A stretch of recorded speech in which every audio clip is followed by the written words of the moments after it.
Hello! Gagawa nga pala tayo ngayon ng dishwashing liquid gamit itong dishwashing liquid kit ng Wise Cleaner. Pwedeng pang personal use, pwede ding pang negosyo. Para sa mga nanay na nasa bahay lang, ito pwedeng extra income.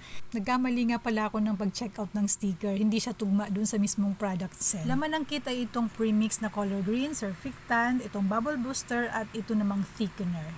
Tapos meron ding instruction na kasama. Nasubukan ko na rin namang gumawa ng ibang dishwashing liquid na brand, ibang dishwashing liquid kit. Pero ito gusto ko itong subukan kung alin ang mas maganda. Ginamit kong liquid kit dito ay up to 16 liters ang magagawa. Pero dapat ang gagamitin lang na tubig ay 14 liters lang para sakto yung timpla, hindi siya malabnaw. So inuna ko nga pala ditong ilagay, may instruction naman, itong bubble booster, tapos itong surfactant. Paikot yung buhos nito at dahan-dahan lang, dapat maliit lang yung butas ng plastic. At syempre, kailangan nating simutin para sakto talaga yung timpla.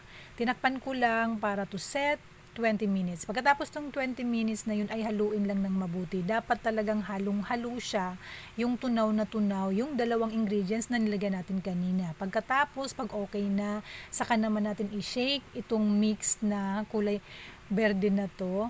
Tapos hahaluin lang natin ang hahaluin para ma-mix talaga siya ng mabuti. Itong premix na to, ito yung pangtanggal sebo, scent, antibacterial, ito yung water softener tsaka yung colorant nga. Tapos, ito namang thickener ang panghuli nating binuhos dito. So, yan ang kanyang consistency after mixing ng mabuti.